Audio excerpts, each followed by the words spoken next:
कल मैंने लाइफ में फ़र्स्ट टाइम ये एक्सपीरियंस किया कि हाई ब्लड प्रेशर भी इतना ख़तरनाक हो सकता है। कल जब मैं ड्यूटी पे था तो एक पुलिस वाला अपने भाई को लेके आया था, वो भी पुलिस वाला ही था। जब वो आया तो उसकी कोई ऐसा सच कंप्लेन नहीं थी। वो कह रहा था मुझे वोमिटिंग फील हो रही है, और वो घर में वोमिटिंग करके भी आया था, और वो कह रहा था कि मेरा सर भारी भारी महसूस हो रहा है मुझे। जब मैंने उसका ब्लड प्रेशर चेक किया तो उसका जो सिस्टोलिक ब्लड प्रेशर था, ऊपर वाला ब्लड प्रेशर, वो 300 था, और जो डायस्टोलिक नीचे वाला ब्लड प्रेशर वो 160 था। इतना बढ़ा हुआ ब्लड प्रेशर मैंने अपनी लाइफ में कभी भी किसी पेशेंट का इतना बढ़ा हुआ ब्लड प्रेशर नहीं देखा था। ये फर्स्ट टाइम मैंने एक्सपीरियंस किया कि इतना ब्लड प्रेशर भी बढ़ सकता है। तो मैंने फ़ौरन से उस पेशेंट को ब्लड प्रेशर कम करने वाली ड्रिप लगाई, जिसे आइसोकिट कहा जाता है, आइसोसोर्बाइट ट्राइनाइट्रेट। तो मैं पेशेंट के अटेंडेंट को साइड में लेके गया और उसे काउंसिल किया और उसे बताया कि आपके मरीज़ की कंडीशन नहीं बेहतर नहीं है। ब्लड प्रेशर इतना ज़्यादा बढ़ गया है, किसी भी टाइम इसके दिमाग की नस फट सकती है या तो इसको हार्ट अटैक आ सकता है। तो मैंने उसके भाई को फुली काउंसिल कर दिया उसकी कंडीशन के बारे में। और जब 10 मिनट बाद ब्लड प्रेशर चेक किया तो अभी तक पेशेंट का ब्लड प्रेशर उतना ही था, कम नहीं हुआ था। तो पेशेंट अभी कंप्लेन कर रहा था कि मुझे हेडेक हो रहा है। तो अगेन मैंने पेशेंट के अटेंडेंट्स को काउंसिल किया कि अभी इसको जो हेडेक हो रहा है, हो सकता है कि इसके दिमाग की आर्टरीज हैं उनमें प्रेशर बहुत ज़्यादा बढ़ गया है, अभी इस कंडीशन में कुछ भी हो सकता है। इसके बाद मैं दूसरे पेशेंट्स देखने ऑफिस में गया।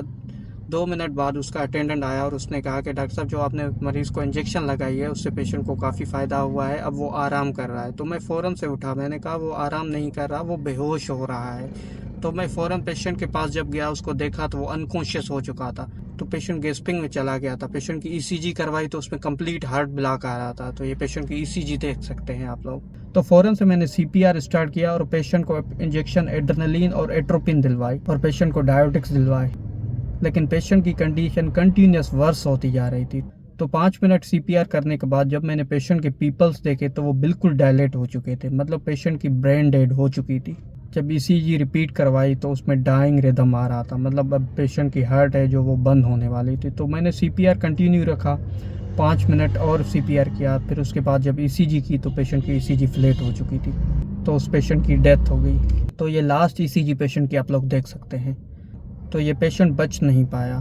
तो कहने का मकसद ये है कि हाई ब्लड प्रेशर इतना ज़्यादा ख़तरनाक होता है, इसलिए इसको साइलेंट किलर कहा जाता है। अब इस पेशेंट को काफ़ी अरसे से ब्लड प्रेशर रहता होगा, लेकिन इस पेशेंट ने कभी नोटिस नहीं किया, या तो नोटिस किया होगा या दवाइयाँ नहीं ली होंगी। तो ये पेशेंट को अचानक कंडीशन नहीं हुई होगी, तो कंटिन्यूस इसका ब्लड प्रेशर एलिवेट रहा होगा। अचानक से ब्लड प्रेशर ज़्यादा शूट हुआ तो इसके दिमाग की शरेयान फट गई, तो पेशेंट की डेथ हो गई। तो अगर किसी को भी ब्लड प्रेशर है तो लाजमी है कि अपना ब्लड प्रेशर डेली बेसिस पे चेक करवाएं और अपनी दवाइयाँ टाइम पे लें, अपनी लाइफस्टाइल का केयर करें। तो उसका वालिद साहब जब पेशेंट का आया तो वो बहुत रो रहा था। तो लाइफ बहुत अनप्रेडिक्टेबल है। सेहत खुदा की तरफ से दी हुई बहुत बड़ी नेमत है। अपनी हेल्थ को सेलिब्रेट करें और ऊपर वाले का शुक्र अदा करते रहें।